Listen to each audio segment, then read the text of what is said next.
Hello, everybody. This is Micah the Prophet Akinzua, and I'm doing this video so that we can walk through how to use our Secure Firm portal. The first step is after you've gotten your invitation, you've gotten your username and your password and all that good stuff, and maybe you've lost your invitation email or it's been a while since you found that invitation email. That's not the only way to access the portal. The official access to the portal would be through the website, mygoodstewardaccountant.com. And in the upper right corner, you're going to go to client login. And that's where you're going to use your login credentials. And if you've forgotten your password, you can always go to your forgot password. The username is typically going to be, your not even typically, it's going to be your email address. But what's typical is whatever email address you use most. And you can always call the office and ask us to confirm which email it was. But 9 times out of 10, you kind of already know which email you use for things like this. All right. So once you're in the portal, you can take note that it'll give you a summary of how many messages you have, even new files. If you're waiting for something from myself or my team, it's going to show you, hey, you've got files from us. Also, this portal is tied to your email address, so you're going to get the alert in your inbox anyway. Okay. The appointments, this is not active here in the portal. You actually make your appointment on my website. So you can ignore this until the engineers figure out how to disable it. I have my own stuff. I didn't need theirs. So what we want to do is go over how to upload a file. Now, do you need to say this? When you upload your files, we have a lot of people that do a lot of traveling and they're using their phone, even people that may not have a computer. For those of you who have a computer, definitely use your computer. It is the most easiest way. People that use their phone, that know how to use their phone, I find that they have success.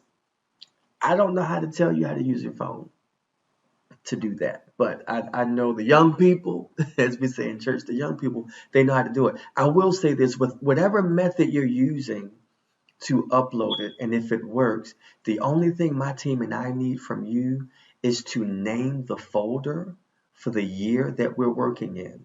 Many of you might have more than 1 year that we're working on, and there's that instinct to just massively upload everything. But it creates an administrative nightmare on our end because we don't know what those files are if you don't name them. And even if you do name them by year, we still have to sift through one big repository.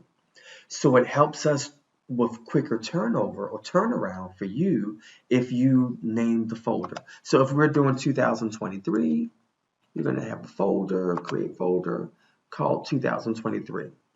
And let's say you say, well, Micah, I have 23 and 22. That's very simple. You're going to come over here and you're going to create a folder that says 2022. Then when you're ready to actually upload files to either of these folders, you're going to click on the folder. Now it tells you we're in folder 2023.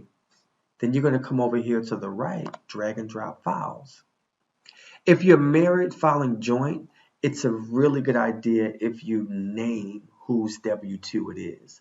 And that just helps us when we're finished the project, or if we're in the draft phase of the project and I'm looking through and we're getting ready for our review, and I want to say, hey, Mrs. Wilson, we have your total annual income at 70,000.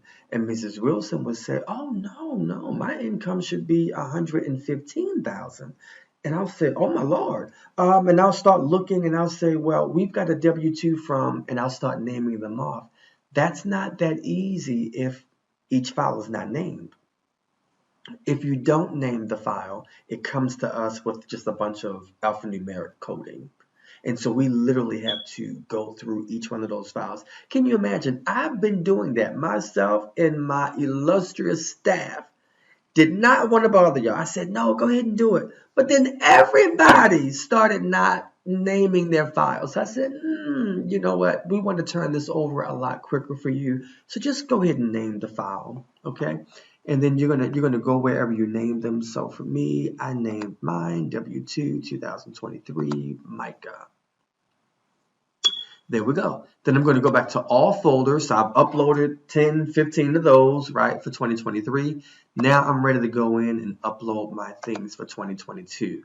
And in 2022, let's say the only thing I have for that year is a profit and loss, Excel, there we go. So these are the file types that work. PDF, any of the Word type files, Excel, anything from Microsoft Office, anything like that, but PDF, JPEGs. If it's not a PDF, JPEG, or any of the Microsoft extensions, we're not going to be able to open it. So please make sure that it's one of those file types. And just make sure that you create a folder that is tax year specific for whichever year that we're going to be working on, and name each one of your files. And that is going to give you the best out of us. Thank you so much.